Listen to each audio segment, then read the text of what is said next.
जय हिंद साथियों। आज हम लोग गणित के कुछ प्रश्न देखेंगे। प्रश्नों की संख्या 5 होगी और बहुत ही महत्वपूर्ण ये 5 प्रश्न होगी।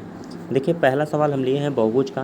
कह रहा है एक बहुभुज की 9 भुजाएं हैं, उसका आंतरिक कोण कितना होगा, है ना। उसके आंतरिक कोणों का योग पूछ रहा है। आंतरिक कोणों का योग पूछ रहा है तो आप आंतरिक कोणों का योग का फार्मूला ध्यान रखें। आंतरिक कोणों के योग का फार्मूला जो होता है वो होता है n-2 और गुणे 180 डिग्री। 180 डिग्री। तो यहाँ से हम योग निकाल लेंगे। n जो है भुजाओं की संख्या यानी कि 9 रखेंगे। 9-2 और गुणे 180 डिग्री। 180 डिग्री। अब यहाँ पे 9 में से 2 घटेगा, होगा 7। ये हो गया आपका 180 डिग्री। अब इन्हीं का गुणा करके आप योग निकाल सकते हैं। योग निकाल लेंगे आप। इस तरह का इजी जो प्रश्न होता है बहुत ही इजी होता है ना। 7/56 फिर 7 एकम 7 5 12, तो 1260 डिग्री होगा। ये आपका आएगा सभी कोणों का योग। लेकिन यहाँ पे पूछा है उसका आंतरिक कोण कितना होगा, यानी कि प्रत्येक आंतरिक कोण। तो इसे भी आप देखें, जैसे कि जब कोणों का योग आप निकाल लेंगे तो प्रत्येक आंतरिक कोण भी निकालना बहुत ईजी होता है। प्रत्येक आंतरिक कोण के लिए हम बता देते हैं आपको। देखेंगे प्रत्येक आंतरिक कोण। अब बहुभुज को मैं एक ही सवाल के माध्यम से समझाने की कोशिश करूंगा। प्रत्येक आंतरिक कोण अगर आपसे पूछता है प्रत्येक आंतरिक कोण, तो याद रखिए इसके लिए फार्मूला होता है n-2 गुणे 180 डिग्री अब बट्टे n। यहाँ पे भुजाओं की संख्या जो है वो 9 है, तो 9-2 और गुणे 180 अब बट्टे नीचे 9 हो जाएगा। 9 में से 2 घटे हो जाएगा 7 और 180 है। अब इस 180 को नीचे के 9 से काटेंगे। नीचे के 9 से काट के इसके सॉल्व कर देंगे। 9 से 180 कट गया 20 बार में। अब 20 का 7 में गुणा हो गया तो हो गया 140 डिग्री। तो ये हो गया आपका प्रत्येक आंतरिक कोण।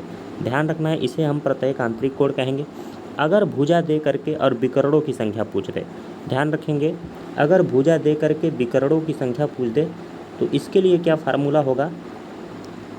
विकर्णों की संख्या ध्यान रखें, विकर्णों की संख्या क्या होती है, इसके लिए फार्मूला याद रखें। n/n-3/2 होता है। n/n-3/2 होता है।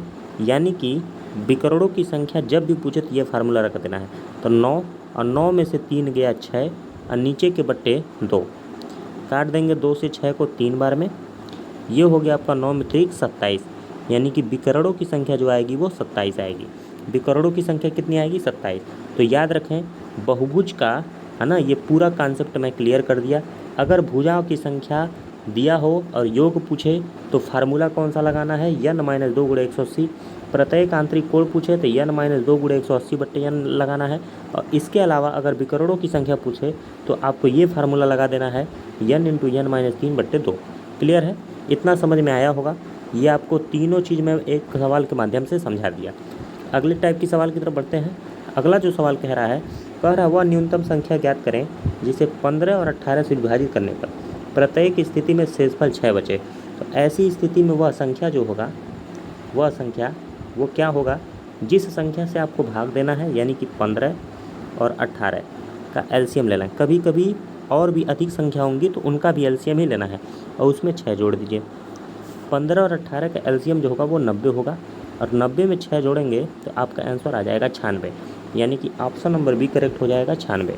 क्लियर है, अगले सवाल की तरफ बढ़ते हैं। अगला सवाल कह रहा है पी और क्यू एक कार्य को 15 दिन में कर सकते हैं। तो पी और क्यू जो है वो 15 दिन में कर सकते हैं। क्यू और आर जो है उस कार्य को 12 दिन में कर सकते हैं। आर और पी उस कार्य को 20 दिन में कर सकते हैं। 20 दिन में। तो इनका हम एलसीएम लेंगे जब, तो एलसीएम होगा 60 और ये 60 जो आता है ये होता है कुल वर्क। याद रखने का, इसी को टोटल वर्क हम कहते हैं। ध्यान रखने का, टोटल वर्क। अब 15 में 60 से भाग देंगे तो 4 आ जाएगा। ये जो आता है एफिशिएंसी आता है। एफिशिएंसी किसका आएगा, पी प्लस क्यू का, यह ध्यान रखना है। 12 से 60 में भाग देंगे तो 5 आ जाएगा। क्यू और आर का ये क्षमता आ गया। आर और पी का क्षमता निकालना है तो 20 से 60 में भाग देंगे तो 3 आ जाएगा। अब ये सब की क्षमता आ गया।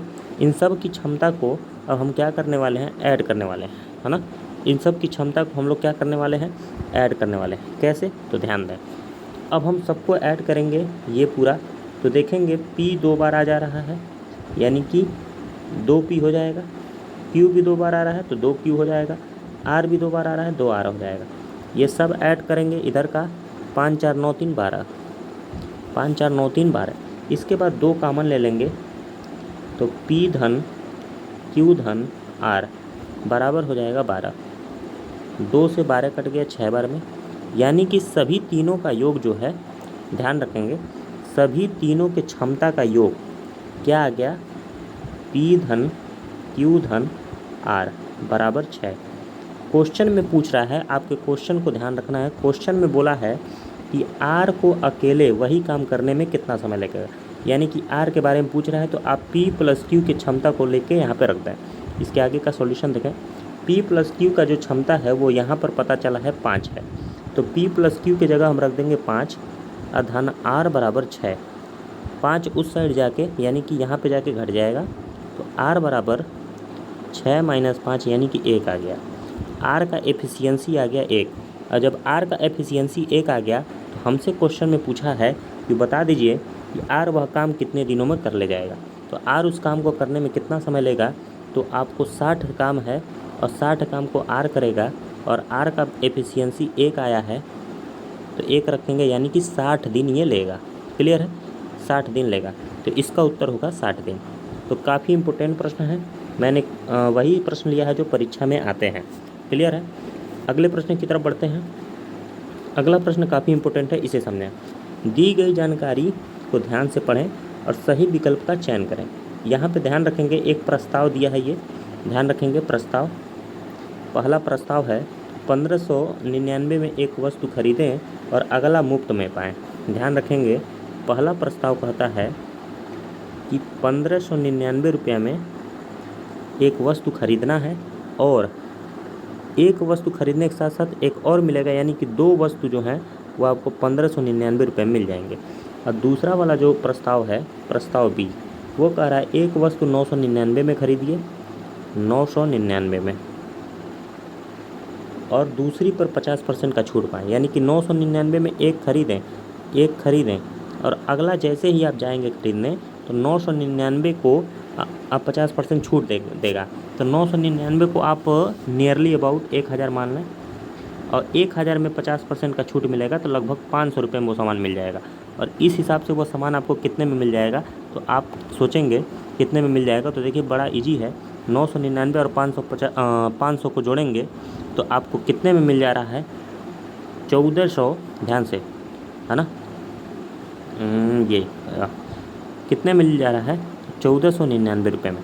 तो 1499 रुपये में वही 2 वस्तु मिल जा रहा है और यहाँ 1599 मिल रहा था। इसका मतलब ये है कि जो ये ए वाला है प्रस्ताव और ये बी वाला प्रस्ताव है, तो ए वाला कहीं ना कहीं महंगा है और बी वाला जो है वो सस्ता है। क्लियर है, सस्ता है। अब हमारा क्वेश्चन देख लें तो कौन सा विकल्प हमको कह रहा है। पहला कह रहा है ए सस्ता है और बी महंगा है, तो ये हमारा गलत है। दूसरा कह रहा है ए महंगा है बी सस्ता है, तो यही सही है, ऑप्शन नंबर बी जो है वो करेक्ट हो जाएगा। क्लियर है, अगले प्रश्न की तरफ बढ़ते हैं। ये अनुपात समानुपात का है, इसे भी सॉल्व करते हैं।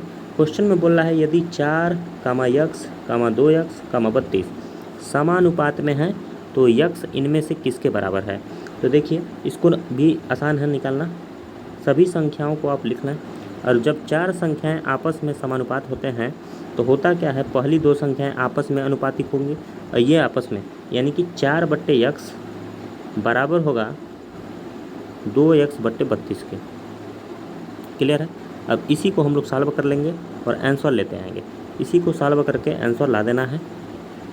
हम देख रहे हैं कि 2 से 32 कट गया 16 बार में, अब तिरछा गुणा होगा 16 का 4 में और x का यहाँ पर, तो 16 चौक को 64 हो गया और दाहिने साइड में x² हो गया।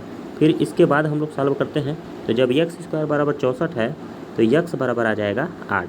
तो हमारा यहाँ पे x का मान पूछा है तो x बराबर आ जाएगा 8। क्लियर है, तो ये ध्यान में रखना है, मोस्ट इम्पोर्टेंट। ये 5 सवाल थे जो आपको हमेशा ध्यान रखना है। ऐसे ही आपको मैं जितने भी परीक्षा में पूछेगा प्रश्न है उन सब को इसी तरीके से सॉल्व कराऊंगा और क्वेश्चन की संख्या को भी आगे बढ़ाऊंगा।